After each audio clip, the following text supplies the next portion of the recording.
നമസ്കാരം. ഞാൻ Sukumari, postal service online ഗ്രൂപ്പിന് വേണ്ടി. ഇന്നത്തെ വിഷയം സർപ്പദോഷത്തെ പറ്റിയാണ്. എന്താണ് ഈ സർപ്പദോഷം?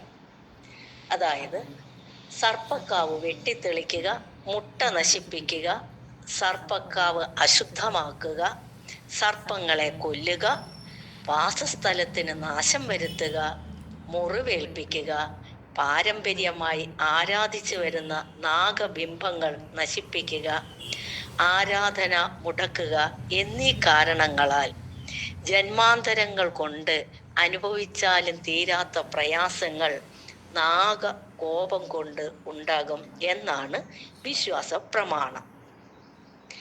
അല്പായുസ്, വംശം നശിച്ചു പോകുക, രോഗദുരിതങ്ങൾ, ദാരിദ്ര്യം, ഭ്രാന്ത്, സന്താനം ഉണ്ടാകാതിരിക്കൽ എന്നീ ദൂഷ്യഫലങ്ങൾ അനുഭവിക്കേണ്ടിയും വരും. സർപ്പദോഷത്താൽ ത്വക്ക് രോഗങ്ങൾ, വ്യാധി, വെള്ളപ്പാണ്ട്, കുഷ്ഠം, നേത്രരോഗങ്ങൾ എന്നിവയ്ക്കും സാധ്യത ഉള്ളതാണ്. ഇനി ഈ സർപ്പദോഷങ്ങൾക്ക് എന്താണ് പരിഹാരങ്ങൾ? സർപ്പബലി നടത്തുക.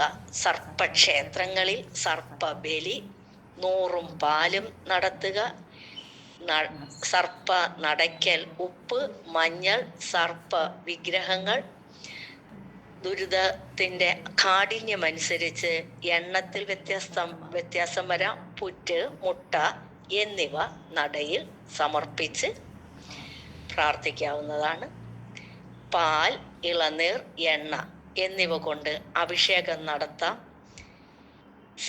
അങ്ങനെയുള്ള സർപ്പപ്രീതികരങ്ങളായ വഴിപാടുകൾ നടത്തി സർപ്പശാന്തി വരുത്തേണ്ടതാണ്.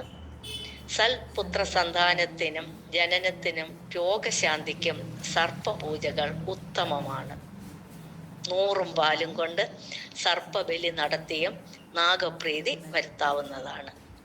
ഇതെല്ലാം പ്രശ്നത്തിൽ സർപ്പ ദുരിതങ്ങൾ അനുഭവിക്കുമ്പോൾ വരുന്ന കാര്യങ്ങളാണ്. ഇനി ആ ഗ്രഹനിലയിലും 5-ാം ഭാവത്തിൽ സർപ്പൻ, അതായത് രാഹു നിൽക്കുക, സന്താനകാരകനായ വ്യാഴം അനിഷ്ടസ്ഥാനത്ത് നിൽക്കുക എന്നിവ കൂടി ഒത്തുവന്നാൽ സന്താന ദുരിതങ്ങൾക്ക് കൂടുതൽ സാധ്യതയുമാണ്. നന്ദി, നമസ്കാരം.